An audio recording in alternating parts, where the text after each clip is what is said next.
What's going on, guys? My name is Wade with Tech Daily, and in this video, we are checking out the iPhone 16e. So this is Apple's new budget iPhone. It technically replaces the iPhone SE from 2022 that was most similar to the old school iPhones of yesteryear. Think iPhone 8. Obviously long overdue for an overhaul, but rather than re-releasing a small, cheap iPhone with a home button again, Apple decided, this time around, to take different features from the current regular iPhone 16 and some design elements of the iPhone 14, and then omitted some things like camera lenses and MagSafe for some reason, to wind up with this. Not an SE, but an E, lowercase, which supposedly stands for economical, but this new 16e is also not so cheap anymore either. There's obviously a lot to talk about here, but first things first, let's just quickly unbox them, and then I'll go over the good, the bad, and everything else you need to know. So the iPhone 16e comes in any color you want, as long as those colors are black or white. I decided to get them both just so we could compare them, but you wouldn't even know they're different colors just by looking at the boxes. The iPhone text and Apple logo are the only indication of a color difference, which is a little surprising.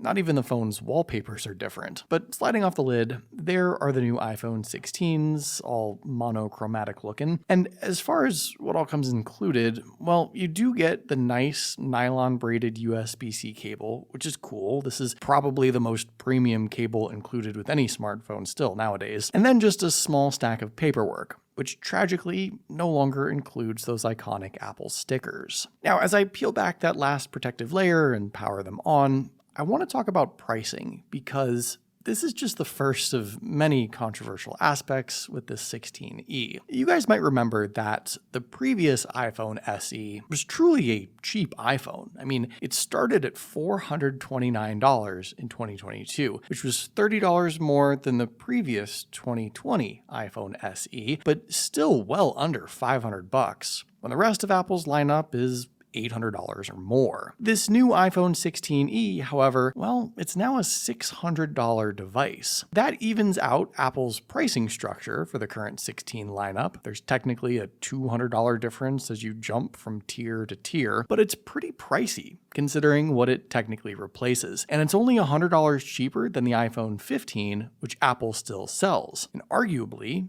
the iPhone 15, even though it's a year older, it's actually the better smartphone in a couple of categories. So the price for the 16e, it seems to me, and a lot of other people, to be a bit higher than it maybe should be. Especially since, and even Apple suggests this, the 16e is primarily for folks who have a previous SE iPhone, or who have a really, really old iPhone, like a 10R. I guess for those folks, it's been a long time coming to finally upgrade, and comparatively, there would be a lot that's new and different. But there's also plenty of oddities and omissions with the 16e that further make it kind of questionable. Size-wise, the 16e is the same old 6.1-inch form factor we've had on regular iPhones for quite a few years now. What's unique though is that this phone has the previous generation Face ID and selfie camera notch design and thicker side bezels surrounding the display that last graced the iPhone 14. So from the front, that's what this phone most closely resembles. And perhaps Apple will continue this design for some additional years in the same way that they kept the home button alive from the previous SE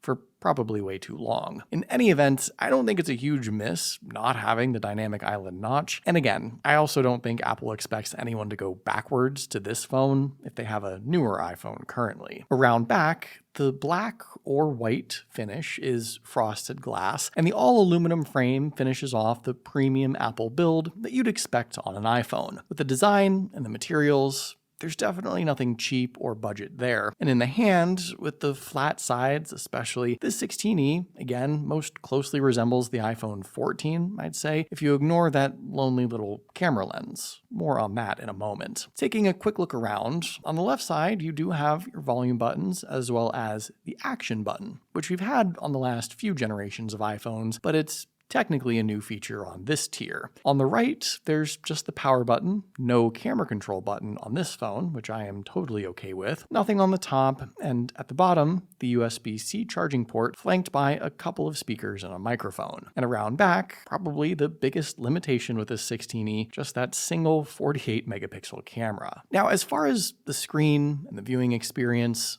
there's honestly not a lot to say here. The 6.1-inch display is a Super Retina XDR OLED panel at the better than 1080p resolution, 1170 by 2532, that packs in around 457 pixels per inch. Those specs are similar to what we've seen on most regular iPhones from previous years. Again, this is probably the same screen as what was on the iPhone 14, and it is technically worse than the current iPhone 16, at least when it comes to brightness. This display peaks at just 800 nits when you crank it up yourself, and 1200 nits with auto brightness enabled. The current regular iPhone 16 has 1000 nits of user-controlled brightness and 2000 nits of peak brightness. It's going to be a lot brighter and look better, especially outdoors. Also, this 16E might have a lesser or older ceramic shield glass covering the display, so perhaps a little more glare-prone and less durable. But most importantly, and unsurprisingly, this 16E has a 60Hz refresh rate display. But in all honesty, I think this is the one instance where it's justified, because I truly don't think anyone who buys this iPhone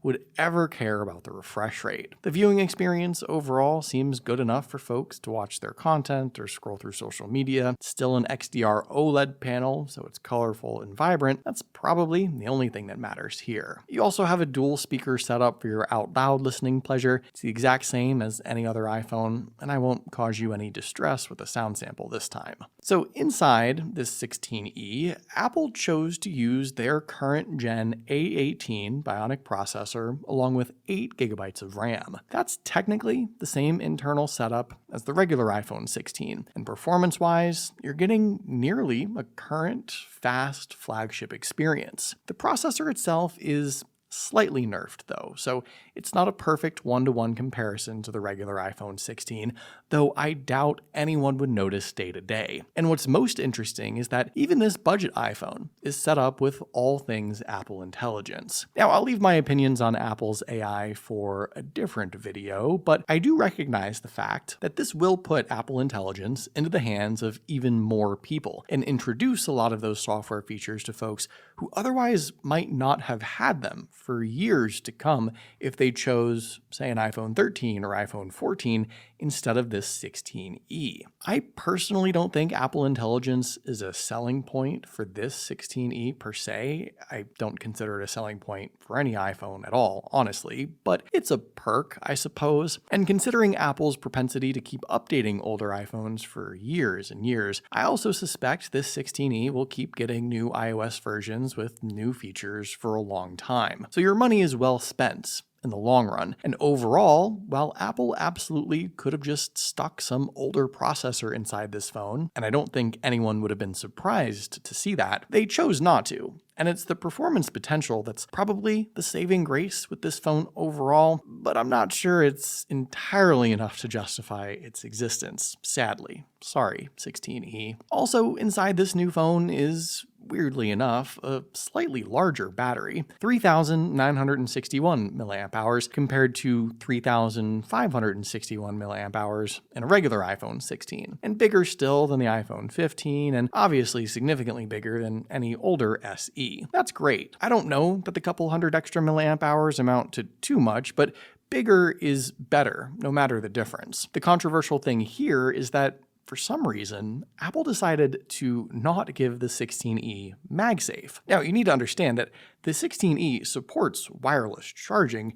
It just doesn't have the magnets to work with Apple's MagSafe accessories, or the millions of other cool, useful MagSafe third-party accessories that are out there, like the phone stands or the car chargers. The 16E itself is like nearly magnetic. It almost feels like it could stick, but not quite. And Apple says that people buying this phone just don't care about MagSafe, but that doesn't make any sense to me. There's an entire ecosystem of products out there already, and I feel like everyone knows about MagSafe now, so it's really, really strange to not include it on this iPhone. I mean, how much could the magnets have possibly cost if it was a budget thing, you know? Finally, the dead giveaway that this is in fact a 16E and not some other older regular iPhone is that lonely little camera lens on the back. You get just a single 48 megapixel shooter, paired to, fortunately, the same 12 megapixel selfie lens that's on every other iPhone. And while the camera itself, I'm sure, is more than fine to capture regular old pictures day to day, this is just another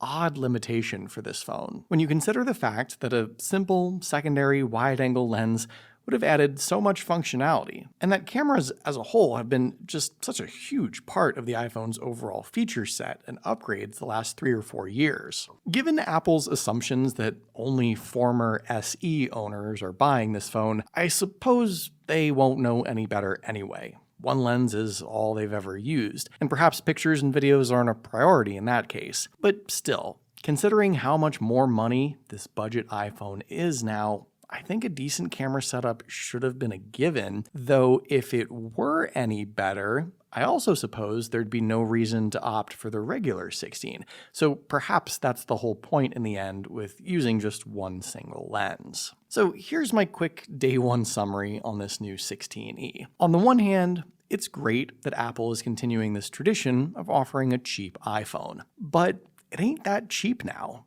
And while it's far better than the previous SE it technically replaces, it's an odd mishmash. The design of an iPhone 14 with certain components and features from the current iPhone 16 and bizarre omissions like MagSafe and a second camera lens. To me, the iPhone 16E, as it exists, almost seems unnecessary, and I would have preferred the regular iPhone 16 to just be cheaper, or for Apple to now just have less iPhones to choose from. I really don't see a specific reason to buy this 16E over anything else you could get right now. Even some of the older iPhones probably, since they are so cheap now. But what do you guys think about this new iPhone 16E? Are you considering it? Let me know in the comments down below. I'd love to hear your thoughts, of course. Hopefully you guys did enjoy this video though. Be sure to follow Tech Daily on Twitter and subscribe to the Tech Daily YouTube channel if you haven't already, and I'll see you guys later.